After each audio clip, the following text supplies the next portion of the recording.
York, just stay in New York.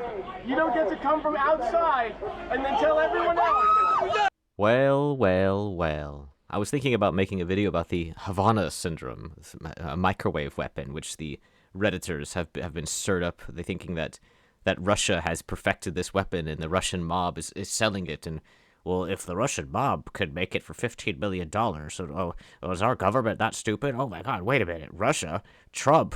This proves that Trump really is a Russian asset. I was thinking about making a video of that. Maybe I still will, but this is so much juicier right now, this attempted dirty bomb that happened in New York City. It's not really that's interesting. I mean, I suppose it is to a degree, although I don't think anyone's surprised to hear Muslim and terrorist in the same sentence. But Zoran Mamdani calling the protester a white supremacist, I think, is the real slip of the tongue, or is it slip of the mask? Well, first of all, this Wallace and Gromit-looking character with her weird jowl movements, Jessica Tisch, the commissioner of New York, who's worth $10 billion, her family anyway. She's going to give a quick rundown. I have sped this up at 1.5 speed. I'm also going to dim the screen because there's some flashing lights in the background. I don't want to give anyone epileptic seizures. Change.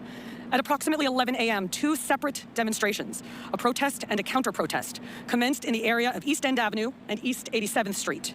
The initial protest, called Stop the Islamic Takeover of New York City, Stop New York City Public Muslim Prayer, organized by individuals associated with far-right provocateur Jake Lang, drew approximately 20 participants.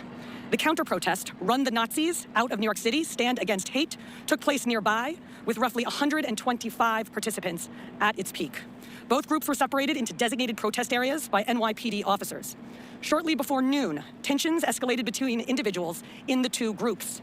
At 12:15 p.m., a protester associated with the Jake Lang group used pepper spray against counter-protesters and was arrested thereafter. At approximately 12:38 p.m., a counter-protester, identified as Amir Balat, an 18-year-old man, lit and threw an ignited device toward the protest area, landing in the crosswalk of East 87th Street and East End Avenue. Witnesses reported seeing flames and smoke as it traveled through the air before it struck a barrier and extinguished itself a few feet from police officers. Mr. Balat then ran southbound on East End Avenue toward 86th Street and gets a second device from a man tentatively ID'd as Ibrahim Nick, 19 years old. Mr. Balat lights the device and starts running with it. He then drops the device on the west side of East End Avenue between East 86th and East 87th Streets. Officers immediately secured the area and they took both men into custody. This was Right. So, 18 and 19-year-old guy, both from Pennsylvania, one of Turkish descent, another of Afghan descent. I'm assuming second-generation immigrants based on the names, or maybe they're first generation and they were like babies or something when they were brought over. So there's that. The protesting groups to begin with. Okay, Jake Lang he's a Jan 6 protester. He did 4 years in prison, then Trump pardoned him, and he's been like super hardline since then. He's done a bunch of things like, threatening to burn the Quran and parading down the streets and stuff like that. He was starting this protest, his protest of Muslim extremism or whatever, by driving around in a van with a goat that he was humping, and that's probably going to get him in trouble, honestly, doing that. Now, I know I'm not like a theologist, okay? I don't know everything about other religions. I know there's some stuff to be said about the goats, but I think that might be a little bit too extreme for me. Like, I don't want to live in an America where people are going to parade around with animals and pretend to screw them in order to insult other people, right? I mean, I don't want to live in America where someone's going to make a dirty bomb and throw it at you in response to that, which is what happened. And one of those things is definitely worse than the other. In fact, I would say that their actions in response to it sort of proved Jake Lang right, didn't it? Like, it proved that these religions have these extremist groups that really can't fit in, because the second they get angry, they're gonna try and kill people indiscriminately. This wasn't a gun or a knife. The dude threw bombs. Thankfully, they did not detonate, but the dude threw bombs in a public area. I mean, one of them rolled in between the feet of, I think it was these two police officers. I'm not sure. It's just outrageous to me, the point we've gotten to, where everyone's saying, oh yeah, there's nothing wrong with this group of people who have been having some sort of crazy blood feud in the Middle East for ages and are spreading all throughout the world with their beliefs and believe that they should take over the world. And you have no problem at all with that whatsoever. I mean, just a little bit of provocation, which is, she called him a provocateur, that he did provoke them. A little bit, though. Just a little bit. You know, okay, maybe the goat thing was a lot of bit. It was a lot of bit, but just a lot of bit. And they went mad. Like, it wasn't like he was threatening them or anything. He was just insulting them. And they threw bombs in response. That is an unbelievable escalation. As for the groups themselves, okay, one group wants to get rid of the Muslims, another group wants to get rid of the Nazis, which, first of all, it's a bit of an oxymoron to say, drive the Nazis out of New York, stop hate now, considering that you're hating them for being Nazis. You just classifying your hate as something good, which is weird. In both cases, they're doing the same thing, just to be clear. It doesn't matter what thought it is that you're trying to police. A thought is just a thought, and thoughts are not crimes. It doesn't matter if it's a phobia, sexism, racism, a PDF file, Nazi, Muslim, it doesn't matter, it's just a thought. So trying to police people's thoughts, both of these groups were doing the exact same thing, you know, aside from throwing bombs and humping goats, but, you know, their intent, anyway, was the same thing. Actually, I guess outright blowing someone up is a little bit more extreme, to be entirely fair to Jake Lang. So I'm going to go from this video to the next one, where we're just going to look real quick at it's like a 10-second clip of the guy actually throwing the makeshift IED.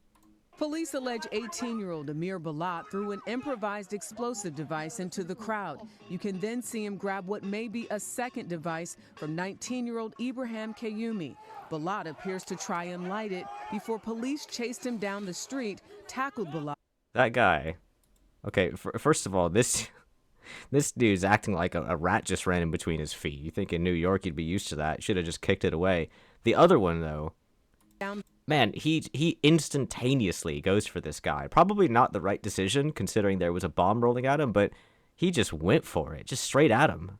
The street, he's living for that. And handcuffed him. Neither device exploded.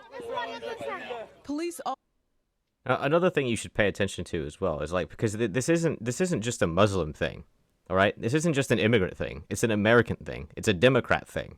Pay attention to this. First of all, the annoying noises that the Democrats have to make during every single possible protest or whatever they want to do. I mean, this is a counter-protest, I guess. What did he throw?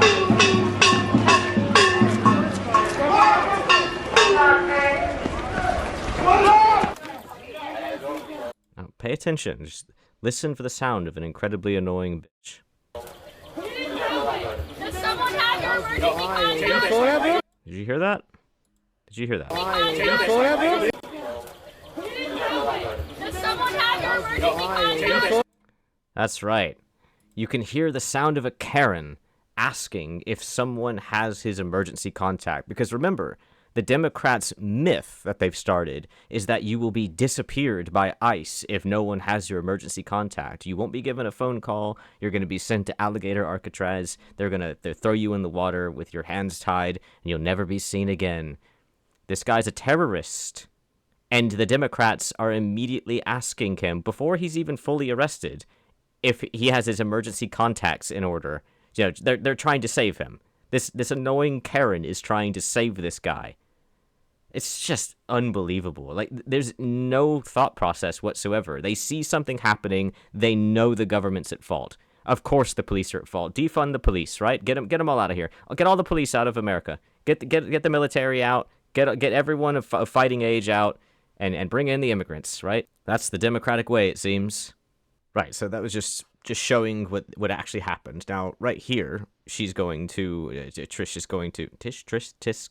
Whatever, Jessica. She's going to show read the charges against them, and also state that they did actually have an accelerant to cause it to explode. It didn't explode, luckily, but they had was it Mother of Satan or some insane thing like that. I'm not going to play the video up until that point, but she reads off the charges for them, and she says, importantly, she says that they had been planning this since a while ago. They wanted to do something more extreme than the Boston Marathon bombing. So this wasn't a retaliation to Jake Lang.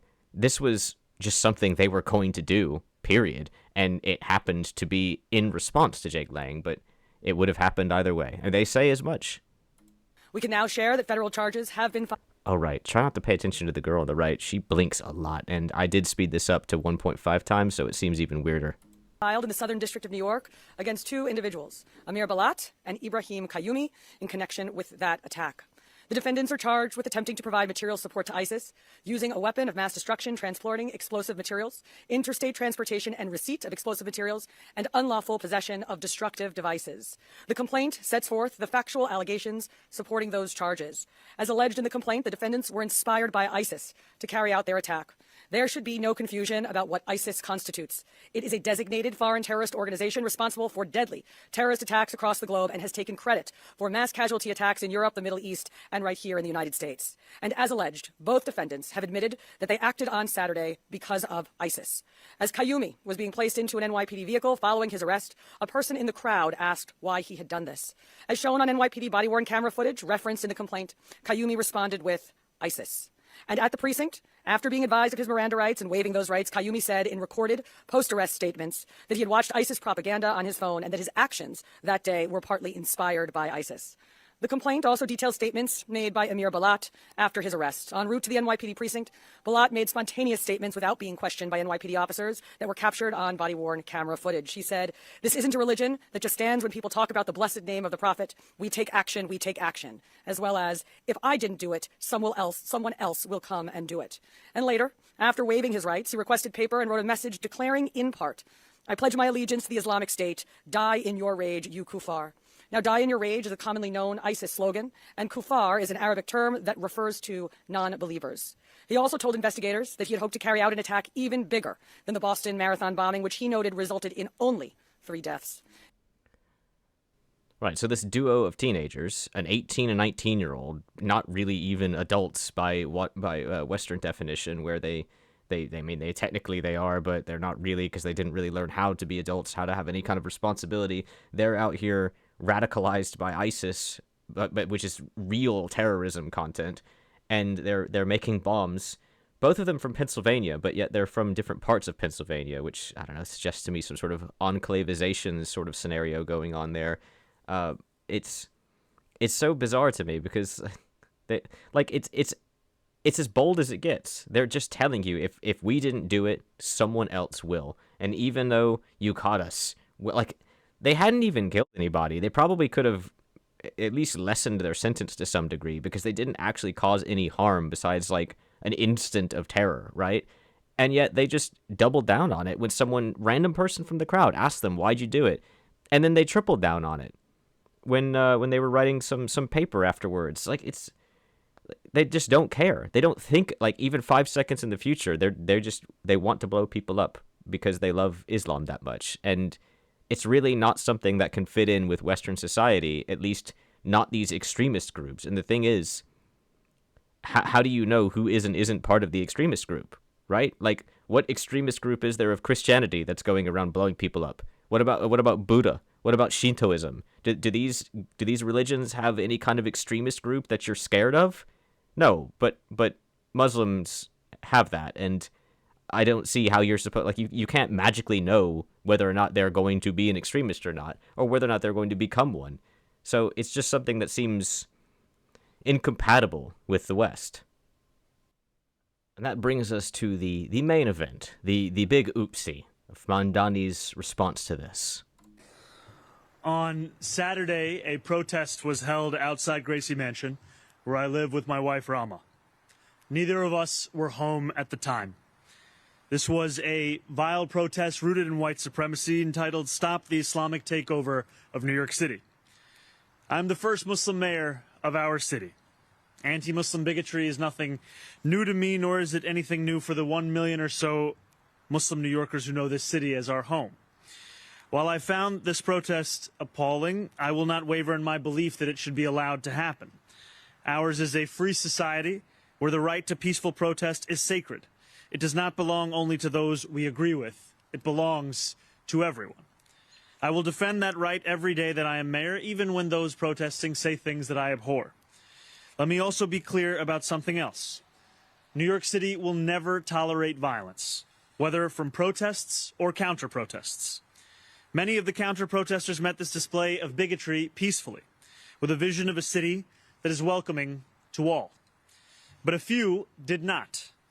Two men, Amir Balat and Ibrahim Kayumi, traveled from Pennsylvania and attempted to bring violence to New York City.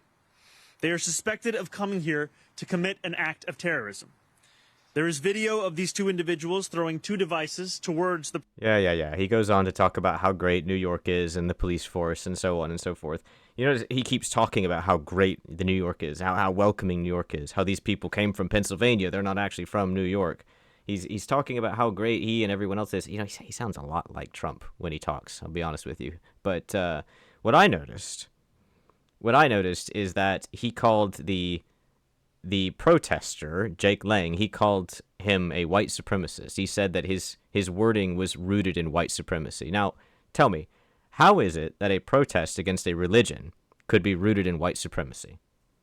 The only way that really makes sense is if the religion in question does not allow white people to join it, right? Like, the only way it could be white supremacy is if whites are not allowed to join the faith of Islam, realistically.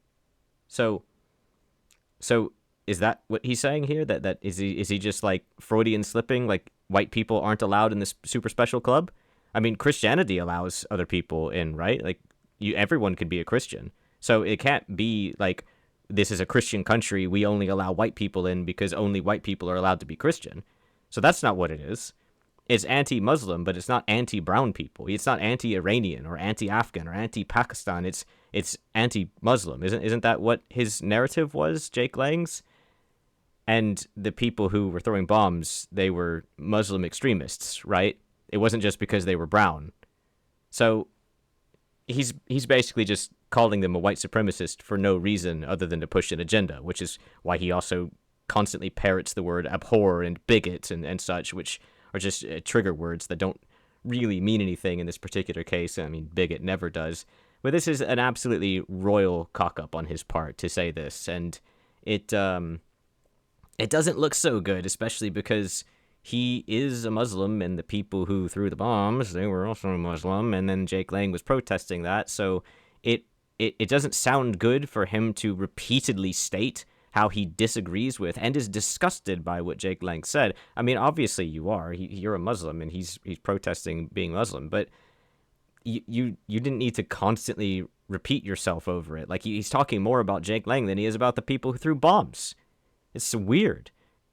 And then you have a response that he made in this video. So here Mamdami is saying that he's never going to be ashamed of his faith, but now I'm not thinking they were asking you to be ashamed. They were just saying that they didn't want Muslims in the city or the country, I suppose. Like that's not asking you to be ashamed. They're just basically telling you to go to the Middle East. No matter the attempts, I will never be ashamed of who I am. I'll never be ashamed of my faith. I'll never be ashamed of the things that make me me. And clap, women. Clap. You're so emotional. And I'll say, growing up in this city, one of the things that I loved most was the understanding that I was taught that difference of where we come from, of what faiths we belong to, if any, of what we believe, it is not a marker of separation. Rather, it is an invitation to be a part of something bigger than ourselves. Is it, though? Is it? It's an invitation to be a part of something bigger than ourselves, because you just said that guy's protest against Muslims was white supremacy, which, to reiterate myself, talking about what you said, if you're saying that it's white supremacy to be anti-Muslim, then that means that Muslim itself is anti-white, right? And here you're saying that you're proud of that, because that's what makes you, you. The Muslims who are blowing up countries that they don't like because they're so inviting and welcoming. Yes, this was a royal screw-up by Mamdami, and slip of the tongue, slip of the mask.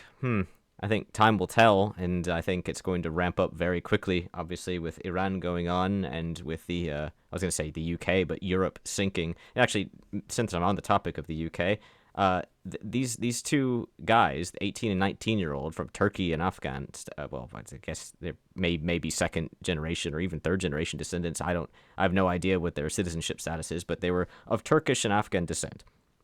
These two guys were radicalized by watching propaganda from ISIS. That is what the UK should be focusing on. The radical Muslim groups that are throwing bombs. That's what they should be worried about. But instead, they're worried about 14-year-old white boys sharing links because they thought it was funny.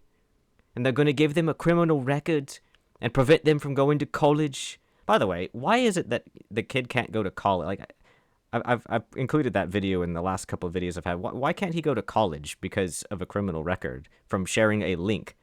That's insane. So basically, they classify you as a possible terrorist, and then you're never allowed to have a higher education. That's what the government was putting out in their own video. Like, what the hell? Well, I'm pretty sure that this is real terrorism, which is fueled by real radicalization, not some stupid kid sharing a link because he thought it was funny. Anyway, thanks for watching. If you enjoyed, please do the YouTube things.